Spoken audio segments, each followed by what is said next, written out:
यहाँ से आपको आइडिया लगा कि फिजिक्स में हम बेसिकली मोशन से रिलेटेड टर्म्स, उनकी यूनिट्स एंड उनको कैलकुलेट करने के फॉर्मूलाज के बारे में पढ़ते हैं। क्योंकि प्लांट्स नॉन मूविंग हैं, इसलिए उनकी एनर्जी रिक्वायरमेंट्स भी कम है। क्या हम बना सकते हैं अपना खाना खुद से? आप कहोगे हम खाना कुक तो करते हैं, लेकिन रॉ मटेरियल तो हमें प्लांट बेस्ड मिलता है ना।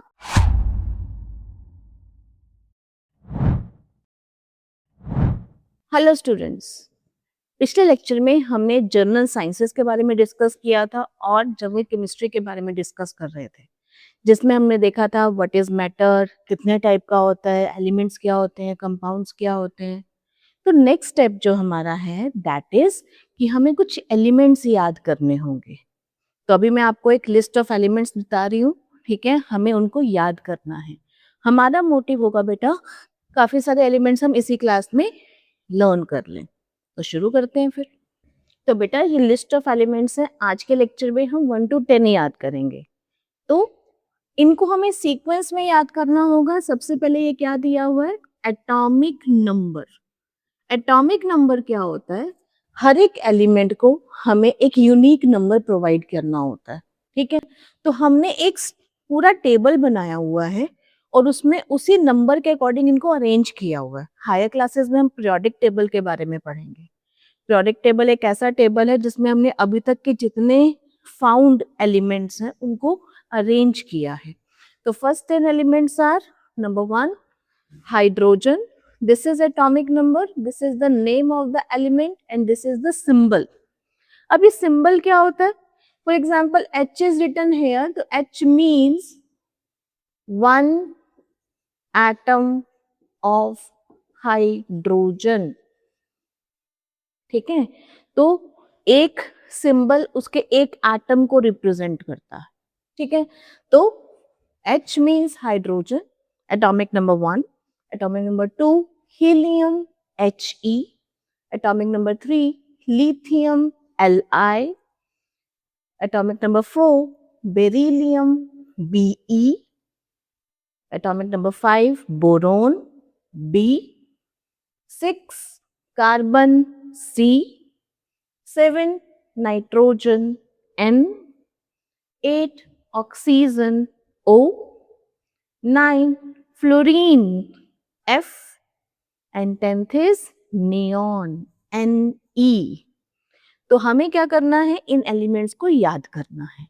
आगे मैं बताऊंगी इनको कैसे यूज करेंगे अलग अलग और कंसेप्ट्स पढ़ने के लिए। तो जर्नल केमिस्ट्री में अभी हम इतना ही करेंगे। हमारे चैप्टर्स के साथ साथ और जो पॉइंट्स आते जाएंगे तब बाकी हम डिस्कस करेंगे, ठीक है। तो अब हम मूव करते हैं जर्नल फिजिक्स की तरफ। तो बच्चों जर्नल फिजिक्स में हम बात करते हैं रिगार्डिंग मोशन, जैसे कि हमने पहले पढ़ा था, है ना।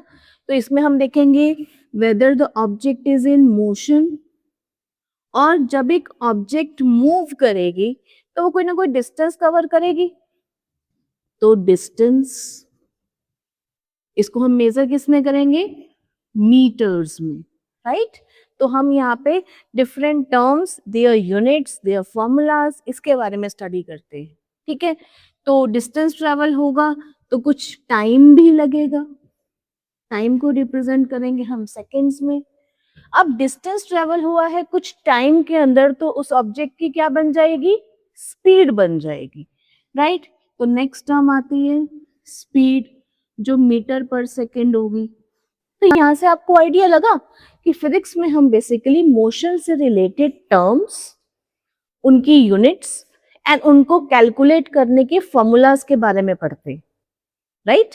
जैसे अब मोशन से ही रिलेटेड है कि टाइप्स कौन कौन से हैं मोशन की।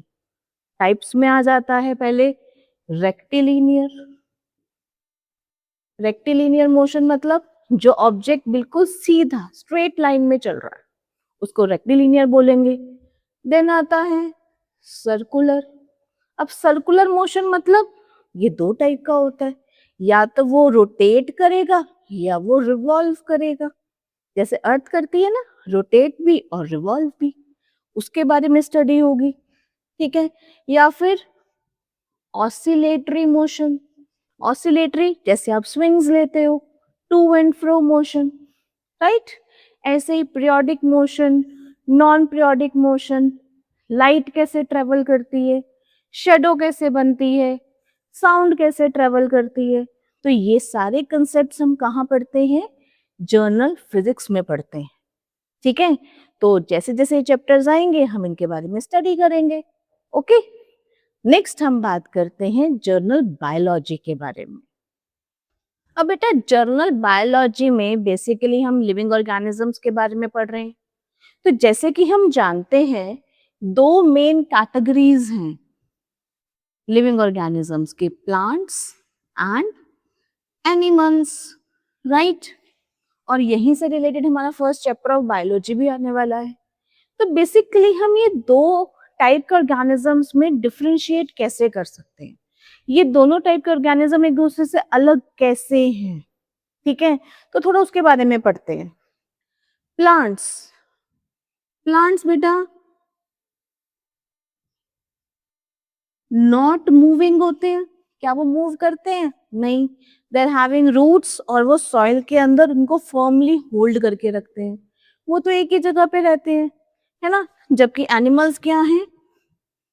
दे मूव, वो मूव करते हैं शेल्टर के लिए, फूड की सर्च के लिए। ठीक है, इन सब चीजों के लिए एनिमल्स मूव करते हैं।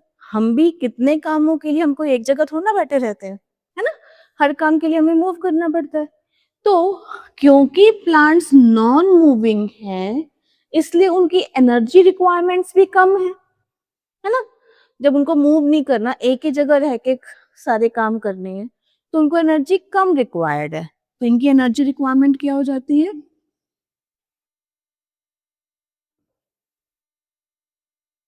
Energy requirement is low.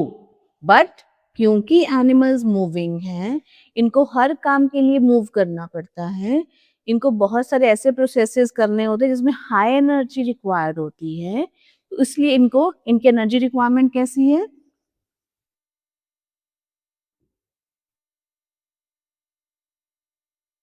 हाँ, एनर्जी रिक्वायरमेंट हाई है। ठीक है, अब नेक्स्ट क्या है डिफरेंस? प्लांट्स ऑटोट्रॉप्स होते हैं, दे आर कॉल्ड प्रोड्यूसर्स। क्यों?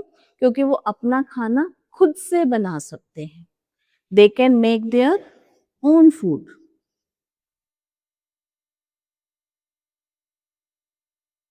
राइट। क्या हम बना सकते हैं अपना खाना खुद से? आप कहोगे हम खाना कुक तो करते हैं, लेकिन रॉ मटेरियल तो हमें प्लांट बेस्ड मिलता है ना। ज्यादातर हम जो चीजें खाते हैं वो हमें प्लांट से मिलती हैं। लेकिन प्लांट अपना खाना कहाँ से बना रहा है? एयर में प्रेजेंट कार्बन डाइऑक्साइड से, सॉइल में प्रेजेंट वाटर मॉलिक्यूल से, क्लोरोफिल उसके पास है, सनलाइट उसने सन से ले ली। क्या आप इस तरीके से sunlight, carbon dioxide and water के साथ खाना बना सकते हो? नहीं, है ना। तो इसीलिए यही प्लांट्स को हम लोगों से या एनिमल से अलग बनाता है कि वो अपना खाना खुद से बना सकता है, बट हम we are dependent on plants directly और इनडायरेक्टली फॉर आर फूड। अपने खाने के लिए हम डायरेक्टली या इनडायरेक्टली प्लांट्स के ऊपर डिपेंडेंट है। अब आप कहोगे डायरेक्टली इनडायरेक्टली का क्या मतलब है? डायरेक्टली का मतलब है कि if we are herbivore, herbivore नहीं कहते हम, वो कहते हैं कि हम प्लांट बेस्ड फूड खाएंगे, वी आर वेजिटेरियन, राइट। तब भी हम क्या कर रहे हैं? प्लांट से मिलने वाले हर एक फूड के ऊपर डिपेंड कर रहे हैं, राइट। लेकिन अगर हम किसी एनिमल की बात करें, और वो अगर एनिमल हमारा कार्निवोर है, ठीक है, तो वो कौन किसको खाएगा? उसके लिए फूड कौन है? दूसरे छोटे हर्बीवोर्स, राइट। अब हर्बीवोर्स का फूड क्या है? प्लांट। तो कार्निवोर को जिनके ऊपर फीड करना है वो तो प्लांट पे फीड करते हैं ना। अगर हर्बीवोर्स ना हो हमारे फूड चेन में, तो फिर कार्निवोर खाएगा क्या? तो इसलिए डायरेक्टली और indirectly we are dependent on plants for our food requirements. ठीक है, इसी तरीके से फिर हम नेक्स्ट पढ़ेंगे कि प्लांट के अंदर कौन कौन से पार्ट्स हैं। किस किस पार्ट के थ्रू वो कौन कौन सा फंक्शन परफॉर्म करता है, और ऐसे ही एनिमल्स की बॉडी में कौन कौन से ऑर्गन्स हैं और उनसे वो कौन कौन से फंक्शन परफॉर्म करते हैं, राइट। तो ये सब हम किस में पढ़ने वाले हैं, बायोलॉजी में पढ़ने वाले हैं। साथ में हम बायोलॉजी में पढ़ेंगे जो हम फूड इनटेक करते हैं उसमें न्यूट्रिशन क्या है, कितने टाइप के न्यूट्रिएंट्स होते हैं, वो हमारी बॉडी के लिए क्यों रिक्वायर्ड है, राइट। तो इन सब के बारे में हम कहाँ पढ़ने वाले हैं, बायोलॉजी में। तो आज आपको इस लेक्चर में और पिछले लेक्चर को मिला के ये आइडिया लग गया होगा कि बेसिकली साइंस में हम different different areas of our life, हमारी लाइफ को अफेक्ट करने वाले डिफरेंट एरियाज के बारे में पढ़ते हैं, ठीक है। और इनके बारे में पढ़कर हम कितनी नई बातें जान सकते हैं, राइट। तो अब नेक्स्ट लेक्चर से हम अपना science as a subject complete start करेंगे, ठीक है। बिफोर दैट आपको क्या करना है, एलिमेंट्स याद करने हैं, ठीक है, 1 to 10 एलिमेंट्स, और फिर हम स्टार्ट करते हैं chapter 1 from the next lecture. Thank you.